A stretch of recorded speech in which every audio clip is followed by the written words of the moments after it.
Hi guys, welcome back to my drama teller.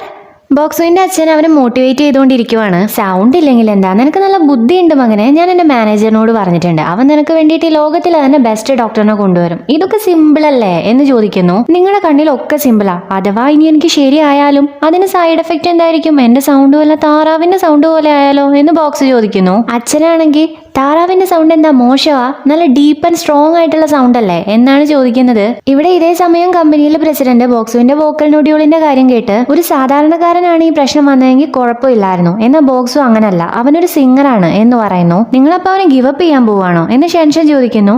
ഞങ്ങൾ ആരെയും give up ചെയ്യാൻ തീരുമാനിച്ചിട്ടില്ല എന്ന് പറഞ്ഞ് ബോക്സുവിന്റെ കണ്ടീഷനെ കുറിച്ച് ആർക്കൊക്കെ അറിയാം എന്ന് പ്രസിഡന്റ് ചോദിക്കുന്നു. ഞാൻ അവനെ ഹോസ്പിറ്റലിലേക്ക് കൊണ്ടുപോയിട്ടുണ്ടായിരുന്നു, പിന്നെ അവിടുന്ന് അവന്റെ ചേച്ചി വീട്ടിലേക്ക് കൊണ്ടുപോയി. വേറെ ആർക്കും അറിയില്ല. ഡോക്ടർ പിന്നെ ഒരുപാട് ഫേമസ് ആയിട്ടുള്ള ആളുകളെ ട്രീറ്റ് ചെയ്തിട്ടുള്ള ആളാണ്, അതുകൊണ്ട് തന്നെ അവരുടെ പ്രൈവസിയുടെ കാര്യം ഡോക്ടറിന് അറിയാം എന്ന് ഷെൻഷൻ പറയുന്നു. പ്രസിഡന്റ്, ആരും ഈ കാര്യം അറിയാതെ നോക്കണം. ഞങ്ങൾ നല്ല ട്രീറ്റ്മെന്റ് തന്നെ അവന് വേണ്ടിയിട്ട് പ്രൊവൈഡ് ചെയ്യും. അവന്റെ മുഴുവൻ കാര്യങ്ങളും നീ വേണം നോക്കാൻ. നിനക്ക് ഞാൻ 2 ടാസ്ക് തരാം. ഒന്ന്, ഈ കാര്യം സീക്രട്ട് ആയിരിക്കണം. രണ്ടാമത്തേത്, അവന്റെ മൂഡ് നന്നായിരിക്കണം എന്ന് പറയുന്നു. ഷെൻഷനും ഓക്കെ പറയുന്നു.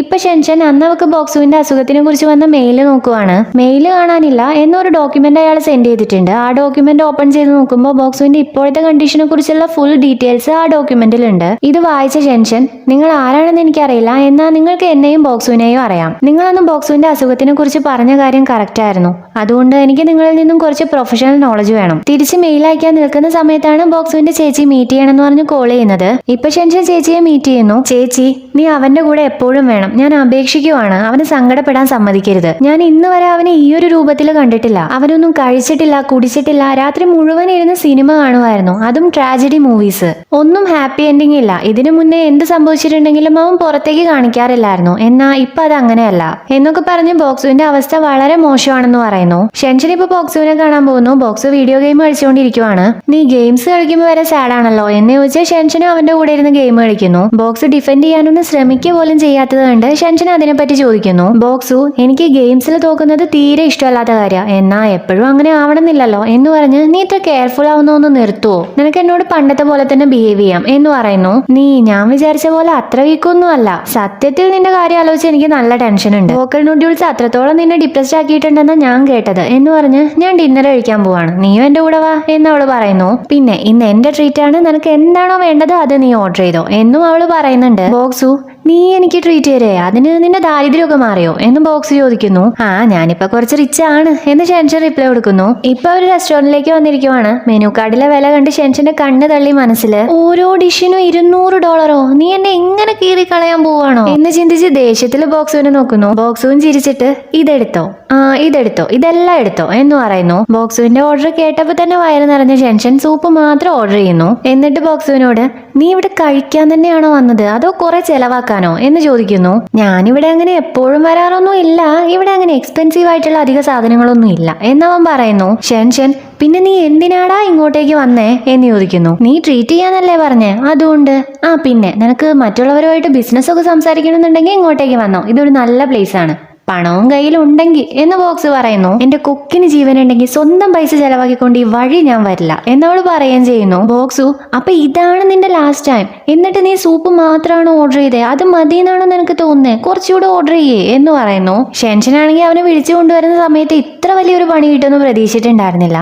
ഇപ്പൊ അവള്, പ്രസിഡന്റ് നിന്നോട് നന്നായിട്ട് റെസ്റ്റ് എടുക്കാൻ പറഞ്ഞിട്ടുണ്ട്, ഈ സിറ്റിയിലെ തന്നെ ബെസ്റ്റ് ഡോക്ടറിനെ കൊണ്ട് ട്രീറ്റ് ചെയ്യിക്കാനാ പറഞ്ഞിട്ടുള്ളത് എന്ന് പറയുന്നു. ബോക്സു, എന്റെ അച്ഛൻ എന്നോട് ഈ വേൾഡിലെ തന്നെ ബെസ്റ്റ് ഡോക്ടറെ കണ്ടുപിടിക്കാന്ന് പറഞ്ഞിട്ടുണ്ട്. നീ ഇനി എന്നെ ചികിത്സിക്കാൻ ഈ യൂണിവേഴ്സിലെ തന്നെ ബെസ്റ്റ് ഡോക്ടറെ കണ്ടുപിടിക്കുവോ? എല്ലാവർക്കും ഞാനൊരു രോഗിയാണെന്ന് അറിയാം, എല്ലാവരും എന്നെ കെയർ ചെയ്യുന്നുണ്ട്. അവര് ഡോക്ടറെ കാണാൻ പോവാം, ആശുപത്രിയിലേക്ക് പോവാം, സർജറി ചെയ്യാം എന്നൊക്കെ പല അഭിപ്രായങ്ങൾ പറയുകയും ചെയ്യുന്നുണ്ട്. ഞാനൊരു രോഗിയാണ് എന്ന കാര്യം എനിക്കറിയാം, നിങ്ങൾ ഇങ്ങനെ ഇടയ്ക്കിടയ്ക്ക് ഓർമ്മിപ്പിക്കേണ്ട കാര്യമില്ല എന്നവൻ പറയുന്നു. ഷെൻഷൻ വേണോ വേണ്ടയോ എന്ന് കരുതി, അഥവാ നിനക്കിനി പാടാൻ പറ്റിയില്ലെങ്കിൽ നീ എന്താ ചെയ്യാ എന്ന് ചോദിക്കുന്നു. ഞാൻ പിന്നെ എന്ത് ചെയ്യാനാ, എനിക്ക് ചെയ്യാനായിട്ട് വേറെ ഒന്നുമില്ല, നിനക്ക് എന്നെ കുറിച്ച് ഒന്നും അറിയില്ല, ഇത് സംഭവിച്ചത് നിനക്കല്ലല്ലോ, സോ നിനക്ക് എങ്ങനെയാ എന്റെ ഫീലിങ്സിനെ കുറിച്ച് മനസ്സിലാവുക എന്ന് ബോക്സ് ചോദിക്കുന്നു. നിന്റെ ഫീലിങ്സ് എനിക്ക് മനസ്സിലാക്കാൻ പറ്റില്ല എന്ന് നിനക്ക് എങ്ങനെയാ പറയാൻ പറ്റുക? ഒരു പ്രതീക്ഷയും ഇല്ലാത്ത ഒരുപാട് സിറ്റുവേഷൻസ് എന്റെ ലൈഫിൽ ഉണ്ടായിട്ടുണ്ട് എന്ന് ഷെൻഷൻ പറയുമ്പോ, നീ നിന്റെ സൂപ്പ് കഴിക്കാൻ നോക്ക്, എന്നിട്ട് എനിക്ക് ചിക്കൻ സൂപ്പ് വരുന്ന പരിപാടി നിർത്ത് എന്നാണ് അവൻ ഉത്തരം കൊടുക്കുന്നത്. ഇപ്പൊ അവളൊരു സ്റ്റോറി പറയുന്നു.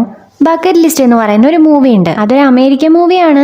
പ്രായമായ 2 പേർക്ക് ക്യാൻസർ വരുന്നു. 2 പേരും മരിക്കുന്നു. അവര് ചെയ്യാൻ ബാക്കി വെച്ച ഒരുപാട് കാര്യങ്ങളുണ്ടായിരുന്നു. അവരുടെ കാര്യം നീ ഒന്ന് ആലോചിച്ച് നോക്ക്. നിനക്ക് പാടാൻ പറ്റില്ല എന്നല്ലേ ഉള്ളൂ, ബാക്കി എല്ലാ കാര്യവും നീ ഗിവ് അപ്പ് ചെയ്യാൻ പോവാണോ എന്ന് അവള് ചോദിക്കുന്നു. കൂടെ നിനക്ക് നിന്റെ ലൈഫ് ഇനിയും അടിപൊളിയാക്കാം. സോ അപ്സെറ്റ് ആവല്ലേ, ഞാനൊരു ഐഡിയ പറഞ്ഞുതരാം. ഈ 23 വർഷത്തിന്റെ ഇടയ്ക്ക് നിനക്ക് ചെയ്യണമെന്നുണ്ടായിരുന്നതും എന്നാൽ ചെയ്യാൻ പറ്റാത്തതുമായിട്ടുള്ള കുറെ ആഗ്രഹങ്ങൾ ഉണ്ടാവില്ലേ, അതെല്ലാം നീ 1 2 3 4 എന്നും പറഞ്ഞ് നമ്പർ ഇട്ട് എഴുതി വെക്ക്. നമുക്കതെല്ലാം കംപ്ലീറ്റ് ചെയ്യാം. അടിപൊളിയായിരിക്കും. ഇതൊരു വെക്കേഷൻ ആയിട്ട് എടുക്കുക എന്ന് അവള് പറയുന്നു. അവൻ അതിനെ കുറിച്ചൊന്ന് ഇരുത്തി ചിന്തിക്കുന്നു. വീട്ടിലെത്തുന്നത് റിസർച്ച് തുടങ്ങുകയും ചെയ്യുന്നു. സ്കൈ വീലിനെ കുറിച്ചാണ് ഇപ്പൊ അവൻ സെർച്ച് ചെയ്തുകൊണ്ടിരിക്കുന്നത്. സ്കൈ വീല് കപ്പിൾസിന് വളരെ നല്ലൊരു ചോയ്സ് ആണ്. നിങ്ങളുടെ ഡ്രീം ഗേളിന്റെ കൂടെ നിങ്ങൾ സ്കൈ വീലിൽ കയറണം. മുകളിലെത്തുന്ന സമയത്ത് നിങ്ങൾക്ക് അവളെ കിസ് ചെയ്യാൻ സാധിച്ചാൽ പിന്നീട് എല്ലാ കാലത്തും നിങ്ങൾ ഒരുമിച്ചായിരിക്കും എന്ന് വായിച്ച് ഇത് കൊള്ളാലോ, ആരാ ഇതൊക്കെ എഴുതി ഉണ്ടാക്കുന്നത്, എന്നാലും നൈസ് ആയിട്ടുണ്ട് എന്നവൻ പറയുന്നു. ഷെൻഷനാണെങ്കിൽ ഇവിടെ അവക്ക് മെയിൽ അയച്ച ആൾക്ക് തിരിച്ച് മെയിൽ അയക്കുവാണ്. നിങ്ങൾക്ക് ബോക്സുവിന്റെ രോഗത്തിനെ കുറിച്ച് കുറച്ചുകൂടി സ്പെസിഫിക് ആയിട്ട് കാര്യങ്ങൾ പറഞ്ഞു തരാൻ പറ്റുമോ? നിങ്ങൾക്ക് നിങ്ങളുടെ റിയൽ ഐ ഡി കാണിക്കാൻ താല്പര്യമില്ലെങ്കിൽ നമുക്ക് മെയിലിലൂടെ കമ്മ്യൂണിക്കേറ്റ് ചെയ്യാം. ശബ്ദം ബോക്സുവിന് ഒരുപാട് ഇമ്പോർട്ടന്റ് ആണ്. നിങ്ങൾക്ക് ഞങ്ങളെ ഹെൽപ്പ് ചെയ്യാൻ കഴിയുമെന്ന് തന്നെയാണ് ഞാൻ വിശ്വസിക്കുന്നത് എന്ന് ടൈപ്പ് ചെയ്ത് അവൾ സെൻഡ് ചെയ്യുന്നു.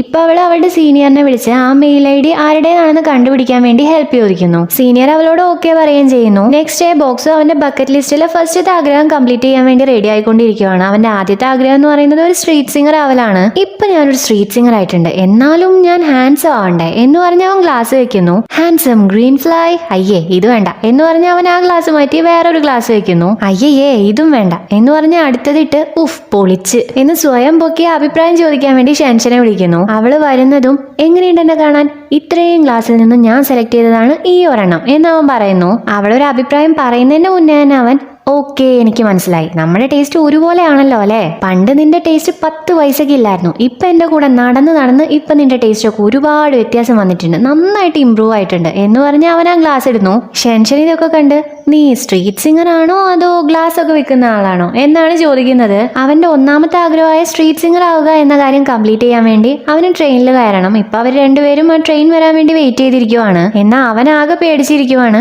5ാമത്തെ ട്രെയിനും പോയി, നീ പോകുന്നുണ്ടോ ഇല്ലയോ എന്ന് ഷെൻഷൻ ചോദിക്കുന്നു. ബോക്സു നീ ഇങ്ങനെ ധൃതി പിടിക്കല്ലേ, എനിക്ക് 5 ട്രെയിൻ വരുന്ന സമയം കൊണ്ടൊന്നും റെഡി ആവാൻ പറ്റില്ല എന്ന് പറയുന്നത് കേട്ട് ഷെൻഷൻ വൈകുന്നേരം ആവുന്നത് വരെ ഇവിടെ ഇങ്ങനെ ഇരിക്കാനാണോ പ്ലാൻ എന്ന് ചോദിക്കുന്നു. ഇത് ഇത്ര വലിയ പണിയായിരിക്കുന്നു ഞാൻ വിചാരിച്ചോ? വായ തുറക്കാൻ പറ്റാതെ ഒരു അടി പോലും എടുത്തു വെക്കാൻ പറ്റാതെ ഇരുന്ന സ്ഥലത്ത് ഇതുപോലെ ഇരിക്കേണ്ടി വരുന്ന ആരേലും വിചാരിച്ചോ? ഞാനൊരു ഐഡിയ പറയട്ടെ, നീ ആദ്യം പോയി പെർഫോം ചെയ്യ്. നീ പെർഫോം ചെയ്യുമ്പോൾ എനിക്ക് കുറച്ച് ധൈര്യമൊക്കെ കിട്ടും. ആ ഒരു കോൺഫിഡൻസിൽ ഞാനും പോയി പെർഫോം ചെയ്യാം എന്ന് പറഞ്ഞ് അവൻ പൊട്ടിച്ചിരിക്കുന്നു. ഷെൻഷന്റെ മുഖം കണ്ട് ഓക്കെ നീ ഇങ്ങനെ തുറപ്പിച്ച് നോക്കി പേടിപ്പിക്കേണ്ട കാര്യമൊന്നുമില്ല, നമുക്ക് അടുത്ത ട്രെയിൻ വരുന്നത് വരെ വെയിറ്റ് ചെയ്യാം എന്ന് അവൻ പറയുന്നു. അടുത്ത ട്രെയിൻ വരുന്നതും ഷെൻഷന്റെ ക്ഷമ കേട്ട് അവള് കയറാൻ പോകുന്നു. ബോക്സ് അവളെ പിടിച്ചു വെച്ച് നമുക്ക് ആ ആഗ്രഹം വേണ്ടാന്ന് വെച്ചാലോ എന്ന് ചോദിക്കുന്നു. ഇത് പറയുന്ന സമയം കൊണ്ട് ഡോർ ക്ലോസ് ആവുന്നു. അത് കാണിച്ച് അതാ ക്ലോസ് ആയി എന്നവൻ പറയുന്നത് കേട്ട് ഷെൻഷന് പ്രാന്ത് വന്ന് അവനെ തല്ലുന്നു. അവൻ തിരിച്ചു വന്ന് ഒന്നാമത്തെ ആഗ്രഹം വെട്ടിക്കളയുന്നു. ഇനി നമുക്ക് ഫ്രൈഡ് ചിക്കൻ കഴിക്കാൻ പോവാം എന്നും പറഞ്ഞ് അവൻ പോകുന്നു. എന്തായാലും ആ ആഗ്രഹം നടത്തണം എന്നുള്ളതുകൊണ്ട് അവരൊരു സ്ഥലത്തേക്ക് വരുന്നു. ബോക്സു ഇവിടെ നല്ല സ്ഥലമാണ്, ഇവിടെ ആകെ കുറച്ച് ആളുകളെ ഉള്ളൂ എന്ന് പറയുന്നു. ഷെൻഷൻ ഞാൻ നിന്നെ പോലെ ആരെയും കണ്ടിട്ടില്ല, ഈ സ്ട്രീറ്റ് സിംഗേഴ്സ് ഒക്കെ ആളുകൾ കൂടുതലുള്ള സ്ഥലത്താ പോവാ, നീ എന്താ ഇങ്ങനെ ചെയ്യുന്നേ, ആരും ഇല്ലാത്ത സ്ഥലത്ത് വന്ന് പെർഫോം ചെയ്യാൻ നോക്കുന്നേ എന്ന് ചോദിക്കുന്നു. ബോക്സു നീ ഒരുപാട് സത്യങ്ങൾ പറയുന്നുണ്ട്, ഞാൻ എന്താണെന്നുള്ളത് അങ്ങ് തുറന്നു കാണിക്കുവാണോ എന്ന് പറഞ്ഞ് അവൻ പെർഫോം ചെയ്യാൻ വേണ്ടി റെഡി ആവുന്നു. ഈ സമയത്ത് വേറൊരു സ്ട്രീറ്റ് സിംഗർ അങ്ങോട്ടേക്ക് വന്നിട്ട് ഞാൻ എന്നും ഈ സ്ഥലത്താണ് നിൽക്കാറ്, പക്ഷെ ഇപ്പൊ എന്താ നീ നിൽക്കുന്നേ എന്ന് ചോദിച്ചിട്ടാണ് ബോക്സുവിന്റെ മുഖത്തേക്ക് നോക്കുന്നത്. ബോക്സു നിങ്ങൾ എന്താ ഇവിടെ സ്ട്രീറ്റ് സിംഗർ ആവാൻ വന്നാണോ? ഓ ലൈഫ് എക്സ്പീരിയൻസ് ചെയ്യാൻ വന്നതാണോ? നിങ്ങളൊരു സ്റ്റാർ ആയതുകൊണ്ട് തന്നെ അതിനെ കുറിച്ച് ഞാനൊന്നും ചോദിക്കുന്നില്ല, നിങ്ങൾ ഇവിടെ നിന്ന് തന്നെ പഠിക്കോ എന്നാ സ്ട്രീറ്റ് സിംഗർ പറയുന്നു. ഞാൻ ചുമ്മാ എക്സ്പീരിയൻസ് ചെയ്യാൻ വേണ്ടി വന്നതായിരുന്നു, ഇനി ഞാൻ പാടുന്നില്ല, നിങ്ങൾ പഠിക്കോ എന്ന് ബോക്സ് പറയുന്നു. സ്ട്രീറ്റ് സിംഗർ അവനെ പോകാൻ സമ്മതിക്കാതെ നിങ്ങൾ ഇവിടുന്ന് പോകേണ്ട ഒരു കാര്യവുമില്ല, ഇതൊരു നല്ല സ്ഥലമാണ്, ഇപ്പൊ ഇങ്ങനെയുള്ളതൊന്നും നോക്കണ്ട, ലഞ്ചിന്റെ സമയത്ത് ഒരുപാട് ആളുകൾ വരും, നിറയെ ആളുകളായിരിക്കും എന്ന് പറയുന്നത് കേട്ട് ബോക്സു ആഹാ ഒരുപാട് പേരോ, ശരിക്കും ഒരുപാട് പേരുണ്ടാവും അല്ലേ, എന്നാ എനിക്ക് ഇവിടെ നിൽക്കാൻ പറ്റില്ല എന്ന് പറഞ്ഞ് അവൻ എസ്കേപ്പ് ആവാൻ നോക്കുന്നു. പല ന്യായങ്ങളും പറഞ്ഞ് മുങ്ങാൻ നോക്കുന്ന ബോക്സുവിനെ സ്ട്രീറ്റ് സിംഗർ അവിടെ പിടിച്ചു വെക്കുവാണ്. സ്ട്രീറ്റ് സിംഗറെ തന്റെ പോക്കറ്റിൽ നിന്ന് പണം എടുത്ത് നിങ്ങൾക്ക് ഇപ്പൊ ആവശ്യമുള്ളത് എന്താണെന്നറിയോ? ഈ പണമാണ്, ഈ പണം നിങ്ങളുടെ ബോക്സിലിട്ടാൽ നിങ്ങൾക്ക് ഒരുപാട് പേരെ അട്രാക്ട് ചെയ്യാൻ പറ്റും എന്നും പറഞ്ഞ് ആ പണം ബോക്സിലിടുന്നു. ഇത് കണ്ട് ബോക്സു അത് പറ്റില്ല, പറ്റില്ല, ഈ പണം നിങ്ങളുടേതാണ്, സോ അതെനിക്ക് എടുക്കാൻ പറ്റില്ല എന്ന് പറയുമ്പോ എനിക്ക് ഒരുപാടൊന്നും തരാൻ കഴിവില്ല, ഇത് സത്യത്തില് എന്റെ സന്തോഷത്തിന് വേണ്ടിയിട്ടാണ്. ആക്ച്വലി നിങ്ങൾ അന്ന് എന്റെ കൂടെ പാടിയിട്ടില്ലായിരുന്നെങ്കിൽ ഞാൻ ഈ പരിപാടി നിർത്തി പോയേനെ. വീട്ടിലേക്ക് തിരിച്ചു പോകാൻ വേണ്ടിയിട്ട് ഞാൻ ടിക്കറ്റ് വരെ ബുക്ക് ചെയ്തതായിരുന്നു. പക്ഷെ ആ ഒരു ഇൻസിഡന്റിന് ശേഷം എന്റെ കോൺഫിഡൻസ് തിരിച്ചു കിട്ടി. എനിക്കിത് ചെയ്യാൻ പറ്റും എന്നുള്ളൊരു തോന്നൽ എനിക്ക് വന്നു. അതിൽ നിങ്ങളോടാണ് എനിക്ക് നന്ദി പറയേണ്ടത്. എനിക്ക് തോന്നുന്നത് ബീജിംഗ് ഒരു മാജിക്കൽ സിറ്റി ആണെന്നാണ്. നിങ്ങളെ കണ്ടതിന് ശേഷമാണ് എനിക്കത് തോന്നാൻ തുടങ്ങിയത്. നിങ്ങൾ പാട്ട് പാടണം ബ്രോ, നിങ്ങൾ ഇനിയും ഒരുപാട് പാട്ട് പാടണം, ഇനിയും നിങ്ങൾ പോപ്പുലർ ആവും, ആ കാര്യത്തിൽ എനിക്ക് നല്ല വിശ്വാസമുണ്ട് എന്ന് പറയുന്നു. ബോക്സുവിന് ഇതിലും നല്ലൊരു മോട്ടിവേഷൻ ഇനി വേറെ കിട്ടാനില്ല. പോപ്പുലർ ആയി കഴിഞ്ഞതിന് ശേഷം ഒന്നും അല്ല എന്നുള്ളൊരു തോന്നൽ നമുക്ക് വരും. അതുകൊണ്ടാണ് ഈ ഒരു ലൈഫ് എക്സ്പീരിയൻസ് ചെയ്യാൻ വേണ്ടിയിട്ട് ഞാൻ ഇങ്ങോട്ടേക്ക് വന്നത്. ഞാൻ അവസാനമായിട്ട് ഒരു കാര്യം കൂടെ പറയാം. എത്ര തന്നെ ആയാലും നീ നിന്റെ ഡ്രീം ഗിവ് അപ്പ് ചെയ്യരുത്. ഒരു ദിവസം ആ ഡ്രീം സത്യമാക്കാൻ നിന്നെ കൊണ്ട് പറ്റും എന്ന് പറഞ്ഞ് ബോക്സോ അവനെ മോട്ടിവേറ്റ് ചെയ്യുന്നു. ഇപ്പൊ ബോക്സോ പാട്ട് പാടുന്നു. ആദ്യം ഷെൻഷൻ മാത്രമേ കേൾക്കാനുണ്ടായിരുന്നുള്ളൂ. എന്നാൽ സമയം കഴിയുന്നതിനനുസരിച്ച് ഒരുപാട് ആളുകൾ കൂടി വരുന്നു. അങ്ങനെ ആ ആഗ്രഹം കഴിയുന്നു. റോളർ കോസ്റ്ററിൽ റൈഡ് ചെയ്യുന്നു, സ്ട്രീറ്റിൽ നിന്ന് സാധനങ്ങൾ വാങ്ങുന്നു. ബോക്സോ അവന്റെ സങ്കടങ്ങളൊക്കെ മറന്ന് ഫാൻസിന്റെ തിരക്കൊന്നും ഇല്ലാതെ നല്ല ഫ്രീ ബേർഡ് ആയിട്ട് എല്ലാ കാര്യങ്ങളും എൻജോയ് ചെയ്ത് എക്സ്പ്ലോർ ചെയ്യുന്നു. ഇപ്പൊ അവർ രണ്ടുപേരും സ്കൈ വീലിലാണ്. ബോക്സ് നല്ല ഹാപ്പിയാണ്. എന്നാൽ ഷെൻഷന്റെ കാര്യം അങ്ങനെ അല്ല, അവൾക്ക് ഹൈറ്റ് പേടിയാണ്. ബോക്സ് നോക്കുന്നത് കണ്ട് ഷെൻഷൻ എന്താ എന്ന് ചോദിക്കുന്നു.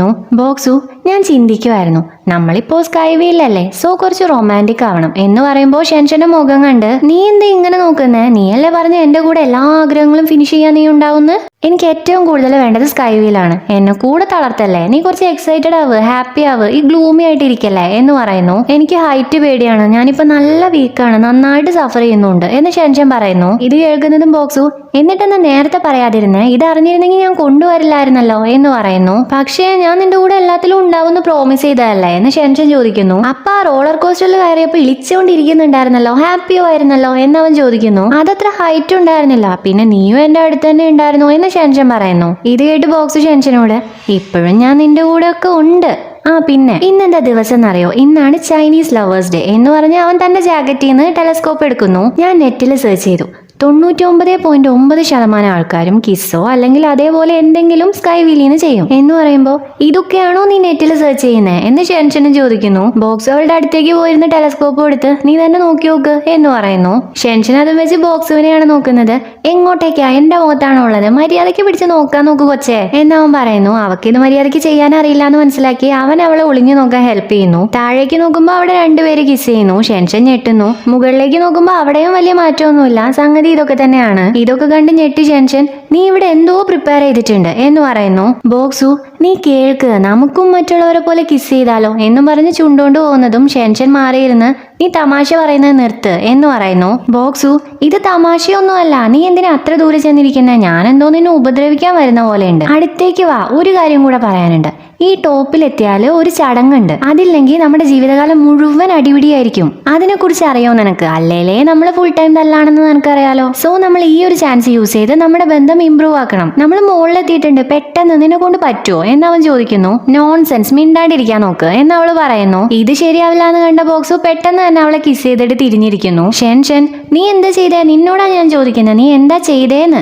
ഞാൻ കമ്പനിയിലെ എല്ലാവരോടും ഈ കാര്യം പറയും, ഡയറക്ടർ നന്നിനോടും യുവിനോടും എല്ലാം ഈ കാര്യം ഞാൻ പറയും എന്നൊക്കെ പറഞ്ഞ് അലറിക്കൊണ്ടിരിക്കുന്ന കണ്ട് ബോക്സു പോയി പറയാൻ ആംഗ്യം കാണിക്കുന്നു. നീ തിരിഞ്ഞ് എന്നോട് ക്ഷമ ചോദിക്കേ എന്ന് പറയുന്നതും ബോക്സ് തിരിഞ്ഞ് വീണ്ടും അവളെ കിസ് ചെയ്യുന്നു. ഷെൻഷന്റെ വായ താനേ അടയുന്നു. അവളുടെ കിഴി പോയിട്ടുണ്ട്. ആ കിസ്സു ആസ്വദിച്ച് നിന്ന് അവൾക്ക് പെട്ടെന്ന് ബോധം വരുന്നത് ബോക്സുവിന്റെ വയറ്റിനിട്ട് പഞ്ച് ചെയ്യുന്നു. അവൻ നന്നായി വേദനിച്ചിട്ടും ചിരിക്കുവാണ് ചെയ്യുന്നത്. കുറച്ച് തീവ്രത കൂടിപ്പോയല്ലേ, കുറച്ചല്ല കുറച്ച് അധികം. മറ്റുള്ള ലവേഴ്സിനെക്കാളും നമ്മുടെ ഫീലിങ്സ് കുറച്ച് കൂടുതലാണെന്ന് എനിക്ക് തോന്നുന്നു. നീ ബോക്സിംഗ് പഠിച്ചിട്ടുണ്ടോ? എന്തൊരു കുത്താ നീ കുത്തിയത്. ഞാൻ കിസ് ചെയ്തപ്പോ കണ്ണടിച്ച് നീ എൻജോയ് ചെയ്തല്ലോ, ആ ഒരു സീൻ ഓർമ്മയുണ്ടോ നിനക്ക് എന്നൊക്കെ അവൻ ചോദിക്കുന്നു. ഷെൻഷൻ ഒന്നും മിണ്ടുന്നില്ല. എന്തു പറ്റിയ, നിന്റെ അഭിപ്രായം എന്താ, നമുക്ക് ഒന്നുകൂടെ ട്രൈ ചെയ്ത് നോക്കിയാലോ എന്ന് ചോദിക്കുന്നതും അവൾ ഒന്നും മിണ്ടാതെ നേരെ ഇരിക്കുന്നു. നീ സങ്കടത്തിലാണോ, എന്നാ നമുക്ക് കുറച്ച് ഫോട്ടോസ് എടുത്താലോ എന്ന് ചോദിച്ച് ബോക്സ് അവളുടെ സങ്കടത്തിലുള്ള ഫോട്ടോസ് എടുക്കാൻ നോക്കുന്നതും അവൾ പിന്നെയും പണ്ടത്തെ പോലെ കച്ചറയാവുന്നു. കമ്പനിയിൽ സീറോ ഷെൻഷന്റെ ഓഫീസിലേക്ക് വന്ന് നോക്കുന്നു. എന്നാ അവിടെ ഷെൻഷൻ ഇല്ല. ഷെൻഷനെ വിളിച്ച് നോക്കണോ വേണ്ടയോ എന്നുള്ള ഡൗട്ടിൽ നിൽക്കുന്ന സമയത്താണ് യുവാൻ അങ്ങോട്ടേക്ക് വന്ന് അവനോട് ഡയറക്ടർ യു നിന്നെ വിളിക്കുന്നുണ്ട് എന്ന് പറയുന്നത്. നിനക്ക് എന്ത് പറ്റി? ഓ, ഷെൻഷനെ നോക്കുവാണോ എന്ന് യുവാൻ ചോദിക്കുന്നു. അവളെവിടെ പോയി, കുറെ ദിവസമായിട്ട് കാണാനില്ലല്ലോ, എന്തെങ്കിലും രോഗമുണ്ടോ എന്ന് സീറോ ചോദിക്കുന്നു. യുവാൻ, അത് പേടിക്കണ്ട, അവള് ബോക്സുവിന്റെ കൂടെയാണ്. പ്രസിഡന്റ് എന്തോ സ്പെഷ്യൽ ട്രെയിനിങ് ബോക്സുവിന് വേണ്ടിയിട്ട് കൊടുത്തിട്ടുണ്ടെന്ന് തോന്നുന്നു. കമ്പനിയിൽ ആർക്കും ഇതിനെക്കുറിച്ച് അറിയില്ല. നിനക്ക് വേണമെങ്കിൽ ഞാൻ അവളോട് ചോദിച്ചു നോക്കാം എന്ന് പറയുന്നു. വേണ്ട, മറ്റുള്ളവരുടെ കാര്യം നമ്മൾ നോക്കേണ്ട ആവശ്യമില്ല, നമ്മൾ നമ്മുടെ കാര്യം മാത്രം നോക്കിയാൽ മതി എന്ന് പറഞ്ഞ് സീറോ അവിടുന്ന് പോകുന്നു. ഇവിടെ ഷെൻഷൻ മിസ്റ്റർ ഗുവിന്റെ റെസ്റ്റോറന്റിൽ പാത്രം കഴുകിക്കൊണ്ടിരിക്കുവാണ്. ആ ടൈമിലും ബോക്സ് കിസ് ചെയ്തതാണ് ഓർമ്മ വരുന്നത്. ഇതും ഓർത്ത് പൈപ്പ് തുറന്നിട്ട് ഇരിക്കുന്നത് കണ്ട് മിസ്റ്റർ ഗു, നീ കുറെ നേരമല്ല കഴുകുന്നേ എന്ന് ചോദിക്കുന്നു. വീക്കെൻഡ് അല്ലേ, നിങ്ങൾക്ക് കുറച്ച് പാത്രം കഴുകി തരാന്ന് വിചാരിച്ചു, അങ്ങനെയാകുമ്പോ നിങ്ങൾക്ക് റെസ്റ്റ് എടുക്കാലോ എന്ന് പറഞ്ഞ് ഷെൻഷൻ അവൾ അത്രയും നേരം കഴുകിയ 4 ഗ്ലാസ് കാണിച്ചു കൊടുക്കുന്നു. അത് മുഴുവൻ ഞാൻ കഴുകി വെച്ചാണല്ലോ, നിനക്കിപ്പോ എന്താ പറ്റിയേ എന്ന് മിസ്റ്റർ ഗു ചോദിക്കുന്നു. എന്റെ ഹാർട്ട് ബീറ്റ് ഇപ്പൊ കുറച്ച് കൂടുതലാണ്, എന്തോ സംഭവിക്കാൻ പോകുന്നത് പോലെ തോന്നുന്നു എന്ന് ഷെൻഷൻ പറയുന്നു. മിസ്റ്റർ ഗു, ബോക്സ് ആണോ അതിന് കാരണം എന്ന് ചോദിക്കുന്നു. അല്ലാന്ന് ആദ്യം റിപ്ലൈ കൊടുത്തിട്ട് അവള് അവൻ തന്നെയാണ് എന്ന് പറയുന്നു. മിസ്റ്റർ ഗു, അവനാണോ അല്ലയോ എന്നുള്ളതല്ല ഇപ്പൊ ഇവിടുത്തെ വിഷയം, നീ ഇങ്ങനെ തന്നെ ആയാ നീ വല്ല രോഗിയോ ആയി പോവും എന്ന് പറയുന്നു. ഞാൻ ഓൾറെഡി രോഗിയായി എന്ന് ഷെൻഷനും റിപ്ലൈ കൊടുക്കുന്നു. ഈ ടൈമിൽ പ്രസിഡന്റ് ഷെൻഷനെ വിളിക്കുന്നു. പ്രസിഡന്റ്, ബോക്സ് എവിടെയാ, അവൻ എന്താ കോൾ എടുക്കാത്തെ, മെസ്സേജിന് റിപ്ലൈ തരുന്നില്ലല്ലോ, രോഗം കാരണം എല്ലാം ഗിവ് അപ്പ് ചെയ്യാൻ പോവാണ് അവൻ. ഞാൻ എന്തായാലും അവനെ ഗിവ് അപ്പ് ചെയ്തിട്ടില്ല, എന്നാ അവൻ എല്ലാ ആക്ടിവിറ്റീസും ഇപ്പൊ മാറ്റിയിട്ടുണ്ട്. അവനാണോ ഞാൻ എല്ലാ റിസോഴ്സസും കൊടുക്കേണ്ടത്? സത്യത്തിൽ ഞാൻ അവനെ വിളിച്ചത് പുതിയ ആൽബത്തിന്റെ കാര്യം പറയാൻ വേണ്ടിയിട്ടായിരുന്നു, പക്ഷെ അവൻ കോൾ അറ്റൻഡ് ചെയ്തില്ല. അവനോട് പ്ലാൻ സസ്പെൻഡ് ചെയ്തിട്ടുണ്ടെന്ന് പറയണം, അവൻ റിക്കവർ ആവുന്നത് വരെ ഞങ്ങൾ വെയിറ്റ് ചെയ്യാം എന്ന് പറയുന്നു. ഷെൻഷൻ അത് സസ്പെൻഡ് ചെയ്തതിന്റെ കാരണം ചോദിക്കുന്നു. ബഡ്ജറ്റ് ആണ് കാരണം എന്ന് പറഞ്ഞ് ഒരുപാട് ദേഷ്യപ്പെട്ട് പ്രസിഡന്റ് സംസാരിക്കുന്നു. അവസാനം അവന് ഗീവ് അപ്പ് ചെയ്യണമെങ്കിൽ ചെയ്യാൻ പറ, എല്ലാവർക്കും അതായിരിക്കും നല്ലത് എന്ന് ദേഷ്യത്തിൽ പറഞ്ഞ് കോള് കട്ട് ചെയ്യുന്നു. അവള് സാഡ് ആയത് കണ്ട് മിസ്റ്റർ ഗു എന്തു പറ്റിയെന്ന് ചോദിക്കുന്നു. പ്രസിഡന്റ് ബോക്സുവിന്റെ ആൽബം സസ്പെൻഡ് ചെയ്തു, ആ ബഡ്ജറ്റ് വേറൊരു ആർട്ടിസ്റ്റിന്റെ പബ്ലിസിറ്റി എക്സ്പെൻസിന് വേണ്ടിയിട്ട് യൂസ് ചെയ്യാണെന്നാ പറഞ്ഞത് എന്ന് ഷെൻഷൻ പറയുന്നു. ആരാണ് പ്രസിഡന്റ് എന്ന് മിസ്റ്റർ ഗു ചോദിക്കുന്നു. ഷെൻഷൻ പേര് പറഞ്ഞു കൊടുക്കുന്നു. പ്രസിഡന്റിന്റെ പേര് എഴുതുന്നതും മിസ്റ്റർ ഗു ആകെ അപ്സെറ്റ് ആവുന്നു. ഷെൻഷൻ, നിങ്ങൾക്ക് പ്രസിഡന്റിനെ അറിയോ എന്ന് ചോദിക്കുന്നു. മിസ്റ്റർ ഗു, എനിക്കെങ്ങനെ അറിയാനാ, എനിക്കറിയില്ല എന്ന് പറയുന്നു. അപ്പൊ ഷെൻഷൻ പ്രസിഡന്റിന്റെ എല്ലാ ഡീറ്റെയിൽസും പറഞ്ഞു കൊടുത്ത് ബോക്സുവിന് അല്ലെങ്കിലേ രോഗമാണ് എന്ന് പറയുന്നു. ഇത് പറഞ്ഞു കഴിഞ്ഞിട്ടാണ് അവൾ എന്താ പറഞ്ഞതെന്ന് ഓർക്കുന്നത്. അയ്യോ, ഞാനിതൊന്നും പറയാൻ പാടില്ലായിരുന്നു എന്ന് അവള് പറയുമ്പോൾ മിസ്റ്റർ ഗു, ഞാനിത് ആരോട് പറയാനാ, നീ ടെൻഷൻ ആവണ്ട എന്ന് പറയുന്നതോടുകൂടി എപ്പിസോഡ് ഇവിടെ തീരുന്നു. അപ്പൊ വീഡിയോ ഇഷ്ടമുണ്ടെങ്കിൽ ലൈക്ക് ചെയ്യുക, കമന്റ് ചെയ്യുക, സബ്സ്ക്രൈബ് ചെയ്യുക.